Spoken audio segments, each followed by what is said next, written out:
Hello friends, स्वागत है आपका आपके अपने YouTube channel I R world में। कई सारे व्यूवर्स और हमारे अतराफ के लोगों की ये डिमांड थी कि इस चैनल पर स्टडी वीडियो लेकर आए। इस चैनल पर पहले भी स्टडी वीडियो अपलोड की जाती थी, पर आपका कोई पॉजिटिव रिस्पांस नहीं आया। इस कारण इस चैनल पर वीडियो बंद कर दिए गए। अब फिर से आपकी डिमांड पर इस चैनल पर स्टडी वीडियो यानी कि एजुकेशन वीडियो अपलोड की जाएंगी। तो चलिए आज हम एक नया टॉपिक स्टार्ट करते हैं जिसका नाम है circular motion.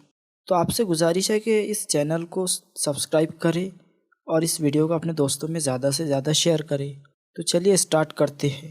Circular motion physics का मोस्ट इंटरेस्टिंग और काफ़ी मज़ेदार टॉपिक है। इसकी स्टडी करने में आपको काफ़ी दिलचस्पी हासिल होगी। तो चलिए हम स्टार्ट करते हैं।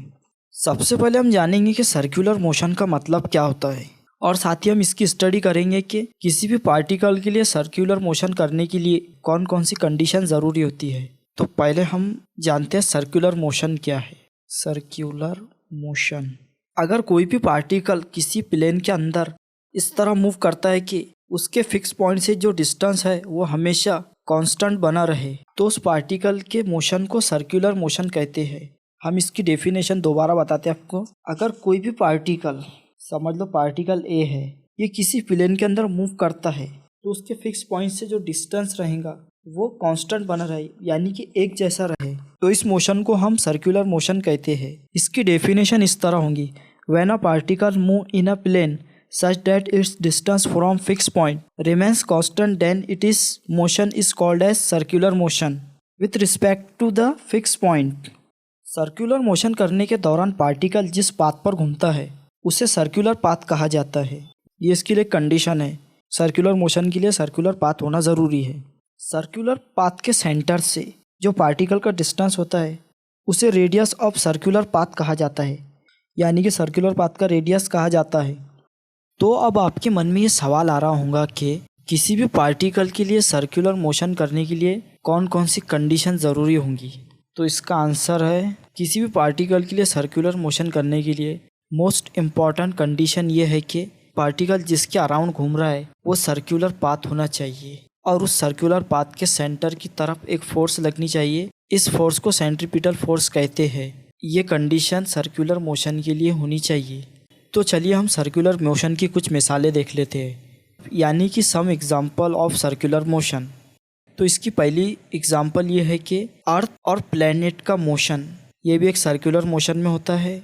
दूसरा, इलेक्ट्रॉन और प्रोटॉन का मोशन, ये भी एक सर्कुलर मोशन होता है। और इसकी तीसरी एग्जांपल है घड़ी, ये भी एक सर्कुलर मोशन में मूव करती है। ये थी सम एग्जांपल सर्कुलर मोशन की। तो चलिए हम देखते हैं कि सर्कुलर मोशन के दौरान कौन सी फोर्सेस, एक्सेलरेशन और डिस्प्लेसमेंट ऑकर होती है। तो चलिए हम देखते हैं। पहला है एंगुलर डिस्प्लेसमेंट। मान लो कि एक पार्टिकल मूव कर रहा है एक स्ट्रेट प्लेन में। ए उसकी इनिशियल पोजीशन है और बी उसकी फाइनल पोजीशन है। Let a particle move from A to B. A is the initial position and B is final position. तो ए से बी तक के जो पार्टिकल मूव हुआ तो उसमें कुछ डिस्प्लेसमेंट हुआ। ये तो हुआ एक स्ट्रेट पाथ के लिए डिस्प्लेसमेंट। अब अगर पार्टिकल सर्कुलर पाथ के अराउंड मूव कर रहा है जिसका सेंटर ओ है और पार्टिकल पी से क्यू की तरफ मूव कर रहा है एक वेलोसिटी के साथ, पी से क्यू की तरफ मूव कर रहा है एक वेलोसिटी के साथ। मान लो कि पी उसकी इनिशियल पोजीशन है और क्यू उसकी फाइनल पोजीशन है। अगर हम इसे सेंटर ओ से ऑब्जर्व करें तो ये कुछ एंगल के साथ मूव हुआ और इसमें एक डिस्प्लेसमेंट हुआ, मतलब पी से क्यू की तरफ इसने डिस्प्लेसमेंट करा, यानी कि ये पी से क्यू की तरफ एक एंगल के साथ डिस्प्लेसमेंट हुआ। इसे हम एंगुलर डिस्प्लेसमेंट कहते हैं। यानी कि हम इसे यूँ कह सकते हैं कि पार्टिकल पी से क्यू की तरफ डिस्प्लेसमेंट हुआ, इसे हम सेंटर ओ से ऑब्जर्व किया तो ये कुछ एंगल के साथ डिस्प्लेसमेंट हुआ। इस डिस्प्लेसमेंट को एंगुलर डिस्प्लेसमेंट कहा जाता है, जिसे थीटा से डिनोट किया जाता है। इस एंगुलर डिस्प्लेसमेंट को दो तरह से मेजर किया जाता है, एक है डिग्री में और दूसरा रेडियन में। डिग्री बोले तो थीटा जो होता 360, मतलब एक कंप्लीट रिवॉल्यूशन उसने कंप्लीट करा पार्टिकल ने, उसका एंगुलर डिस्प्लेसमेंट होगा 360। अगर हम इसे रेडियन के फेस में लिखे तो 2 पाई होगा। मान लो कि थीटा 180 डिग्री मूव करा, 180 डिग्री मूव करा, तो इसे रेडियन में हम इस तरह लिखेंगे पाई रेडियन ये मूव करा। मान लो कि थीटा 90 डिग्री मूव करा तो ये रेडियन में हो जाएगा π/2। इस तरह हम थीटा को डिग्री और रेडियन में निकाल सकते हैं। मान लो कि थीटा 60 डिग्री मूव करा, अब हमें इसे रेडियन में निकालना है। तो हम सबसे पहले 60 को इस तरह लिखेंगे, 60 is equals to π/x। x हमारा ये साइड में जाएगा, x इज इक्वल टू 60/180। पाई आपको मालूम है 180 है। x is equal to 60/180। 0 से 0 कैंसिल हो जाएगा, 6 का 6, 6 या 18। तो ये रेडियन में आ जाएगा π/3। इसी तरह हम निकाल सकते हैं, अगर मान लो कि थीटा 30 डिग्री मूव करा तो हम इसे रेडियन में इस तरह लिखेंगे, 30/180 रेडियन की सूरत में। 0 से 0 कैंसिल, 3 का 3, 3 6 के 18। 30 डिग्री के लिए रेडियन हो जाएगा π/6। ये होगा हमारा डिग्री के फॉर्म में और ये होगा रेडियन के फॉर्म में। और इसका डायमेंशन होगा L0, T0, M0, यानी कि ये डायमेंशन लेस क्वांटिटी है। यानी कि एंगुलर डिस्प्लेसमेंट एक डायमेंशन लेस क्वांटिटी है। अब चलिए हम एंगुलर डिस्प्लेसमेंट की डायरेक्शन मालूम करते हैं कि इसकी डायरेक्शन किस तरफ है। तो हम आपको बताते हैं कि एंगुलर डिस्प्लेसमेंट एक वेक्टर क्वांटिटी है। ये एक एक्सियल वेक्टर है, यानी कि इसकी डायरेक्शन एक्सिस के अराउंड होती है। इसकी डायरेक्शन मालूम करने के लिए राइट हैंड थंब रूल का यूज किया जाता है, जिसमें कर्ल्स फिंगर यानी कि मुड़ी हुई उंगलियां पार्टिकल की डायरेक्शन बताती है और थंब यानी कि अंगूठा जिस तरफ पॉइंट करे वो एंगुलर डिस्प्लेसमेंट की डायरेक्शन बताता है। इस तरह से हम एंगुलर डिस्प्लेसमेंट की डायरेक्शन मालूम कर सकते हैं। ये एक एक्सियल वेक्टर है जिसकी डायरेक्शन हमेशा एक्सिस के अराउंड होती है। हम रिलेशन देख लेते हैं लीनियर डिस्प्लेसमेंट और एंगुलर डिस्प्लेसमेंट का। तो चलिए हम देखते हैं कि लीनियर डिस्प्लेसमेंट और एंगुलर डिस्प्लेसमेंट में क्या रिलेशन होगा। Linear displacement and angular displacement.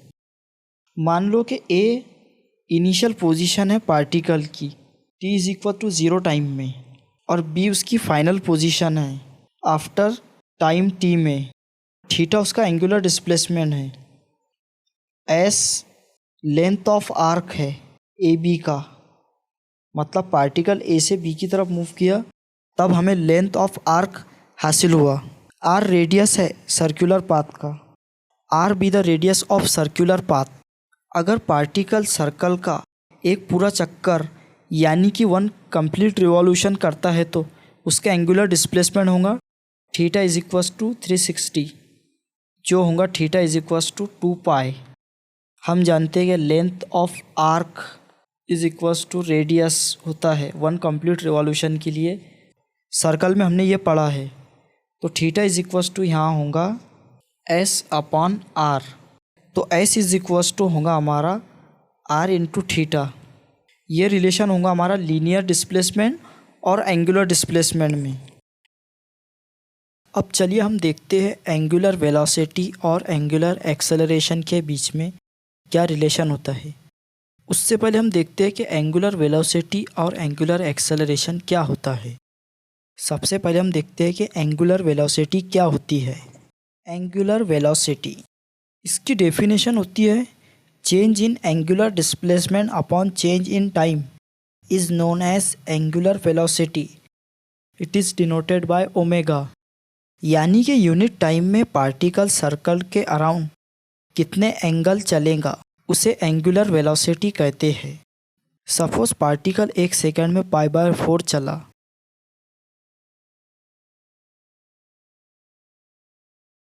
Suppose 1 second में पार्टिकल सर्कल के अराउंड π/4 चला तो उसकी एंगुलर वेलोसिटी होगी π/4।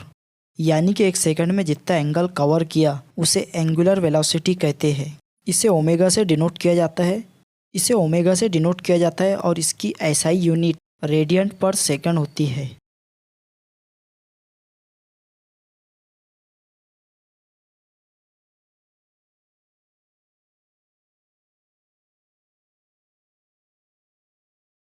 और इसका डायमेंशन होगा L0, M0, T-1।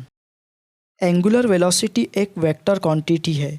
ये भी एक एक्सियल वेक्टर है और इसकी डायरेक्शन मालूम करने के लिए भी right hand thumb rule use करते हैं। अब चलिए हम देखते हैं कि एंगुलर एक्सेलरेशन क्या होता है।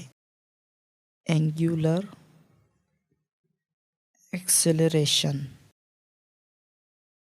जब भी कोई पार्टिकल सर्कल में चक्कर लगाता है तो उसकी वेलोसिटी हमेशा चेंज होती है। वेलोसिटी चेंज होने के कारण इसके मोशन की डायरेक्शन भी बदलती रहती है। फर्ज करो कि वेलोसिटी v1 है, velocity v2, velocity v3, v4। Velocity variable रहेंगी हर डायरेक्शन के लिए, यानी कि वेलोसिटी अलग अलग होंगी, इसलिए कि इसकी डायरेक्शन हमेशा चेंज होती रहती है। वेलोसिटी चेंज होने के कारण बॉडी में एक एक्सेलरेशन होगा। इस एक्सेलरेशन को एंगुलर एक्सेलरेशन कहा जाता है।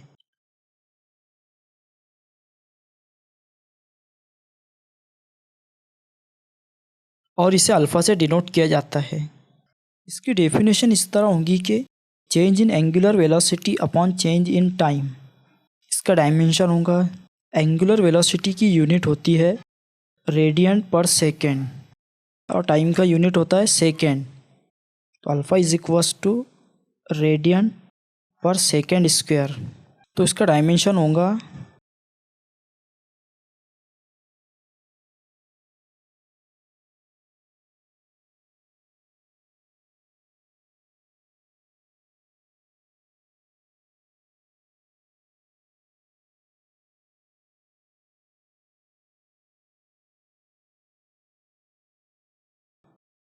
रेडियन का कोई डायमेंशन नहीं होता है, L0 M0 T-2। तो चलिए अब देखते हैं हम लीनियर वेलोसिटी और एंगुलर वेलोसिटी के बीच का रिलेशन। सबसे पहले हम इसकी डायग्राम बनाएंगे।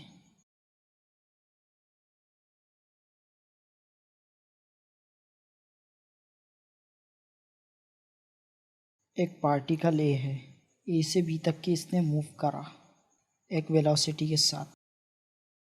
ए उसकी इनिशियल पोजीशन है और बी उसकी फाइनल पोजीशन है। ए से बी तक के मूव करा तो इसमें एंगुलर डिस्प्लेसमेंट हुआ डेल थीटा, और उसका एक्सिस है आर, रेडियस है। लीनियर डिस्प्लेसमेंट हुआ उसका डेल्टा एस और एंगुलर डिस्प्लेसमेंट हुआ उसका डेल थीटा। ओमेगा उसकी लीनियर वेलोसिटी हो गई, ओमेगा उसकी एंगुलर वेलोसिटी हो गई। Omega angular velocity, linear displacement, angular displacement, ये हमने डायग्राम बनाया। अब हमने इसमें फ़र्ज़ किया कि कोई पार्टिकल है जो सर्कल के अराउंड घूम रहा है जिसका रेडियस आर है। डेल्टा टी टाइम में ये पार्टिकल ए पोजीशन से बी पोजीशन तक मूव करता है, यानी कि इनिशियल पोजीशन से फाइनल पोजीशन तक मूव करता है। डेल्टा एस इसका आर्क डिस्टेंस है, या हम इसे लीनियर डिस्प्लेसमेंट भी कह सकते हैं। या डेल्टा एस ये डिस्प्लेसमेंट हुआ पार्टिकल सर्कल के अराउंड। ए से बी तक के पार्टिकल मूव करा बहुत ही कम टाइम में, यानी कि इंस्टेंटेनियस टाइम में ये पार्टिकल मूव करा, तो डेल थीटा टेंस टू हो जाएगा हमारा 0। हमने पढ़ा है कि लीनियर वेलोसिटी होती है पार्टिकल की v is equals to change in displacement upon change in time, और हमारा एंगल होगा arc distance upon radius. Angle होगा हमारा डेल थीटा, आर्क डिस्टेंस होगा हमारा डेल्टा एस और रेडियस होगा आर। डेल्टा एस को हम ये साइड में लेके आएंगे तो ये हो जाएगा हमारा delta S is equals to R del theta. इस आर्क को जो टाइम लग रहा है डेल्टा टी, और इस आर्क की वजह से यानी कि ए बी की वजह से जो एंगल बन रहा है वो बन रहा है हमारा डेल थीटा। तो इक्वेशन 1 को डेल्टा टी से डिवाइड करने पर तो हमारा जो है delta S upon delta T is equals to R upon delta theta upon delta T. अगर टाइम बहुत छोटा है यानी कि इंस्टेंटेनियस टाइम में पार्टिकल मूव कर रहा है तो डेल थीटा टेंस टू हो जाएगा हमारा 0। तब हमारी इक्वेशन होगी T S upon D T is equals to R into D theta upon D T. मिलने वाली इक्वेशन में हमारा D S upon D T को हम इंस्टेंटेनियस वेलोसिटी भी कह सकते हैं, और D theta upon D T को हम एंगुलर वेलोसिटी कह सकते हैं इंस्टेंट टाइम के लिए, यानी कि काफ़ी छोटे समय के लिए, इंस्टेंटेनियस टाइम के लिए। तो हमारी इक्वेशन हो जाएंगी v is equals to R upon omega, जहाँ v का मतलब पार्टिकल की इंस्टेंटेनियस लीनियर वेलोसिटी और ओमेगा का मतलब पार्टिकल की इंस्टेंटेनियस एंगुलर वेलोसिटी है, और r radius of circular path है पार्टिकल के लिए। ये एक वेक्टर क्वांटिटी होती है, इसलिए हम इसे वेक्टर फॉर्म में लिखते हैं। v bar is equals to r bar into omega bar. ये हमारा होगा लीनियर वेलोसिटी और एंगुलर वेलोसिटी के बीच का रिलेशन। अब इसके लिए टाइम पीरियड क्या होगा ये हम देखते हैं। सबसे पहले हम टाइम पीरियड को समझते हैं। टाइम पीरियड क्या होता है? अगर पार्टिकल को कंप्लीट रिवॉल्यूशन करने में, यानी कि एक चक्कर पूरा करने में जो टाइम लगता है, अगर पार्टिकल को कंप्लीट रिवॉल्यूशन करने में, यानी कि एक चक्कर पूरा करने में जो टाइम लगता है, उसे हम टाइम पीरियड कहते हैं। और ये टाइम पीरियड उसकी फ्रीक्वेंसी के रेसिप्रोकल के इक्वल होता है। t is equal to 1/n, जहाँ n फ्रीक्वेंसी है। अब फ्रीक्वेंसी क्या होती है इसे हम समझते हैं। सर्कुलर मोशन करने वाला पार्टिकल एक सेकंड के अंदर जितने रिवॉल्यूशन कंप्लीट करता है उसे हम पार्टिकल की फ्रीक्वेंसी कहते हैं। इसे हम डबल समझते हैं। सर्कुलर मोशन करने के दौरान पार्टिकल अगर एक सेकंड के अंदर पार्टिकल जितने सर्कल के चक्कर कंप्लीट करता है उसे हम इस पार्टिकल की फ्रीक्वेंसी कहते हैं। इसकी यूनिट आरपीएस होती है। फर्स्ट किया कि एक पार्टिकल कंप्लीट रिवॉल्यूशन करता है तो उसका टाइम पीरियड होगा t is equal to 1/n। हम जानते हैं कि लीनियर वेलोसिटी होती है r into omega. Omega is equal to 2π/t। Omega की जगह 2π/t रखने पर v is equal to r into 2π/t। तो हमारा हो जाएगा v is equal to 2πr/t। तो हमारा होगा v is equal to 1/t into 2πr। हम जानते हैं कि कंप्लीट रिवॉल्यूशन के लिए फ्रीक्वेंसी होती है 1/t। तो हमारी इक्वेशन होगी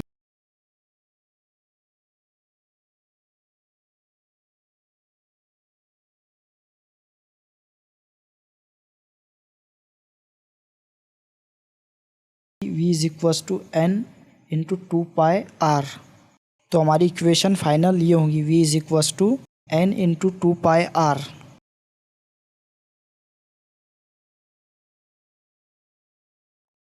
हमारा अगला टॉपिक है यूनिफॉर्म सर्कुलर मोशन।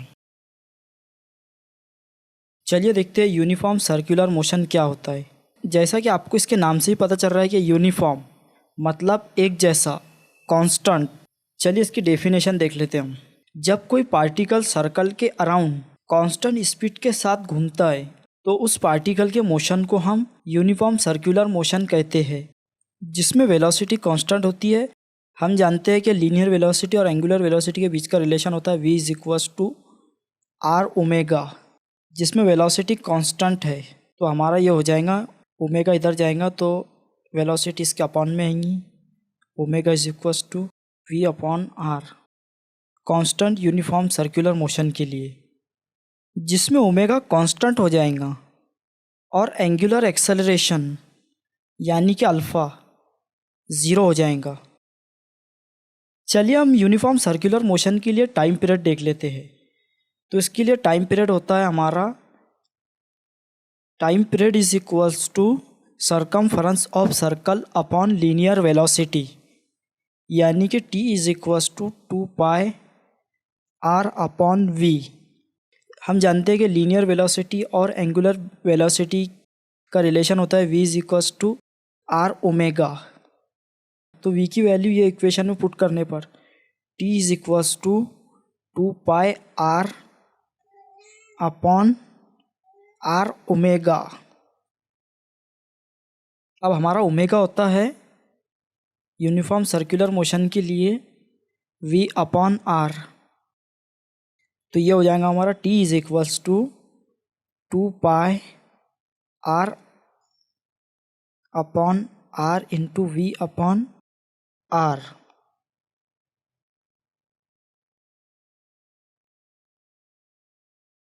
तो हमारा हो जाएगा T is equals to 2πr upon R into omega. Omega से आर कैंसिल हो जाएगा, तो हमारा बचेगा 2π अपॉन ओमेगा। ये होता है टाइम पीरियड कांस्टेंट, यानी कि यूनिफॉर्म सर्कुलर मोशन के लिए। इसे हम इक्वेशन नंबर 1 देंगे। तो चलिए हम फ्रीक्वेंसी देखते हैं यूनिफॉर्म सर्कुलर मोशन के लिए।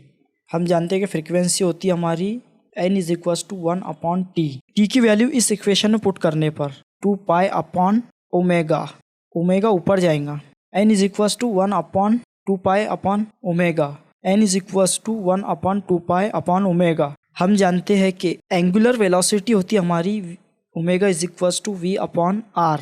इस इक्वेशन में पुट करने पर, तो इस इक्वेशन में पुट करने 1 upon 2π upon v upon r, तो हमारी इक्वेशन बनेगी n is equals to v upon 2π r।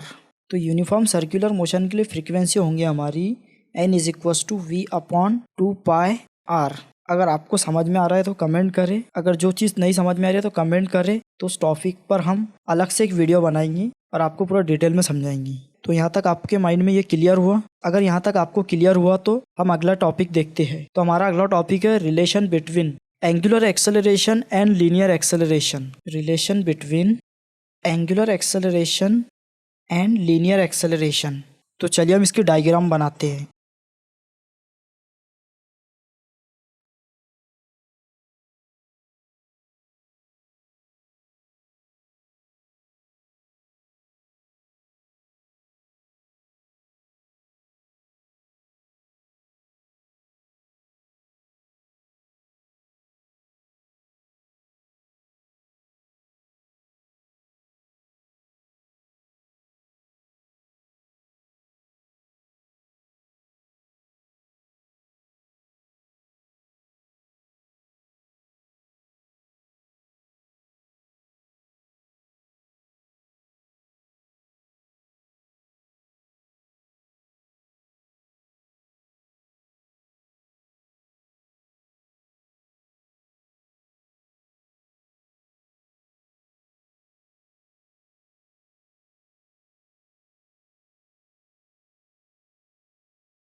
तो चलिए हमारी डायग्राम कंप्लीट हो चुकी है, अब हम देखते हैं। सॉरी, ये माइक की वजह से आपको आवाज़ कम ज़्यादा सुनाई दे रही होंगी, तो आप इस वीडियो को बार बार देखें।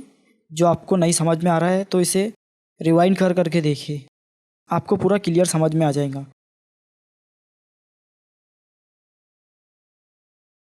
तो चलिए हम देखते हैं। फर्स्ट किया कि एक पार्टिकल है, सर्कुलर पाथ के अराउंड ये घूम रहा है, मतलब मूव कर रहा है, जिसका रेडियस r है और o उसका सेंटर है।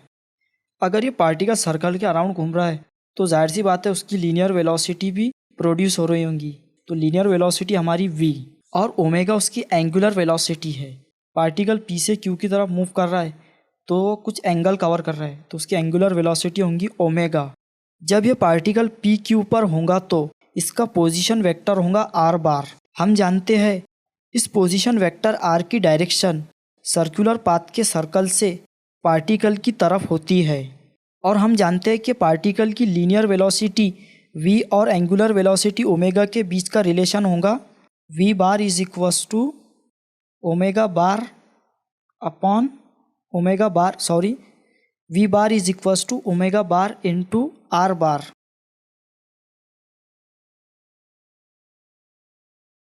जहाँ v बार इसका टेंजेंशियल वेक्टर है, ओमेगा बार इसका एक्सियल वेक्टर है और r बार इसका रेडियस वेक्टर है।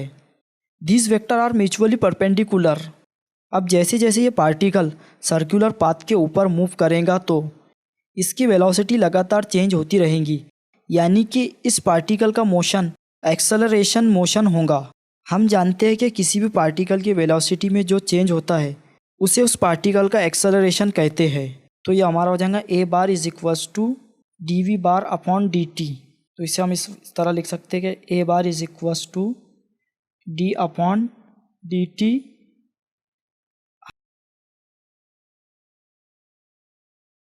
हमारी लीनियर वेलोसिटी होती है omega bar into R bar. तो इसको dt से मल्टीप्लाई करने पर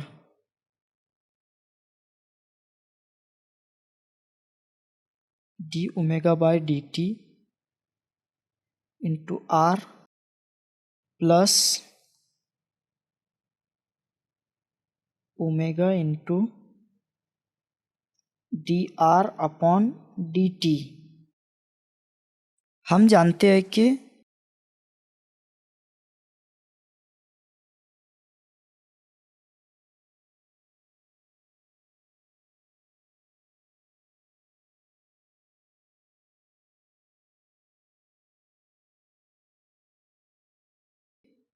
D omega by D T ये हो जाएगा हमारा एंगुलर एक्सेलरेशन और V bar is equals to D R by D T हो जाएगा हमारा linear velocity we.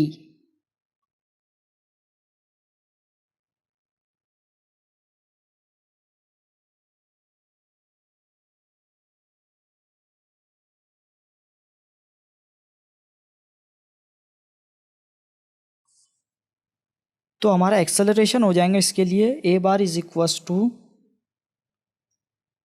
Alpha bar into are plus omega bar into v bar. ये रिलेशन हो जाएगा हमारा एंगुलर एक्सेलरेशन और लीनियर एक्सेलरेशन के बीच का। अगर पार्टिकल की वेलोसिटी इंक्रीज होती है तो पार्टिकल के एंगुलर एक्सेलरेशन की डायरेक्शन एंगुलर वेलोसिटी के अलोंग होंगी, और अगर पार्टिकल की एंगुलर वेलोसिटी डिक्रीज होती है तो पार्टिकल के एंगुलर एक्सेलरेशन की डायरेक्शन एंगुलर वेलोसिटी ओमेगा के अपोजिट होंगी। यहाँ पर हम मान लेते हैं कि इस पार्टिकल की वेलोसिटी और एंगुलर वेलोसिटी लगातार इंक्रीज हो रही है, तो एंगुलर एक्सेलरेशन की डायरेक्शन एंगुलर वेलोसिटी के अलोंग होंगी। तो यहाँ पर हम कैलकुलेट करेंगे कि अल्फ़ा इंटू आर और ओमेगा इंटू आर की डायरेक्शन क्या होंगी। इस डायरेक्शन को मालूम करने के लिए हमें राइट हैंड थंब रूल का यूज़ करना होगा।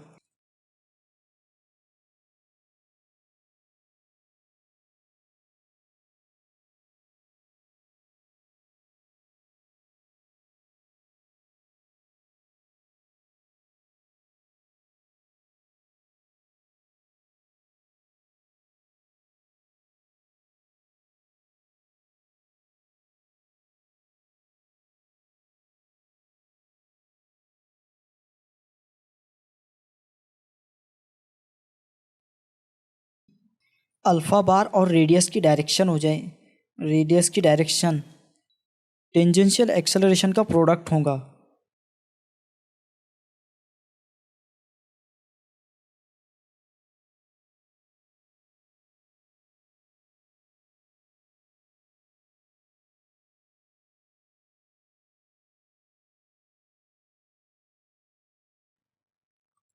और एंगुलर वेलोसिटी और लीनियर वेलोसिटी की डायरेक्शन उसके सेंट्रीफ्यूगल एक्सेलरेशन के बराबर होंगी। तो हम इसको लिख सकते हैं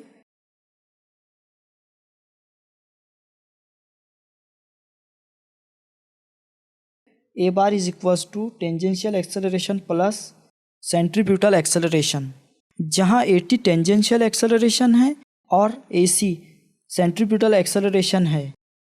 तो हम इसे इस तरह कह सकते हैं कि सर्कुलर मोशन करने वाले पार्टिकल का किसी भी इंस्टेंट पर जो टोटल एक्सेलरेशन होगा वो पार्टिकल के टेंजेंशियल एक्सेलरेशन और सेंट्रीफ्यूगल एक्सेलरेशन के वेक्टर एडिशन के इक्वल होगा।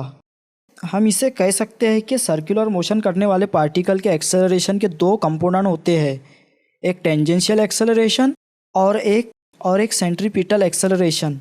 तो ये हुआ हमारा रिलेशन एंगुलर एक्सेलरेशन और लीनियर एक्सेलरेशन के बीच का। उम्मीद है कि आपको यहाँ तक समझ आया होगा। अगर यहाँ तक समझ नहीं आया तो आप वीडियो को दोबारा देखें और इसे समझें।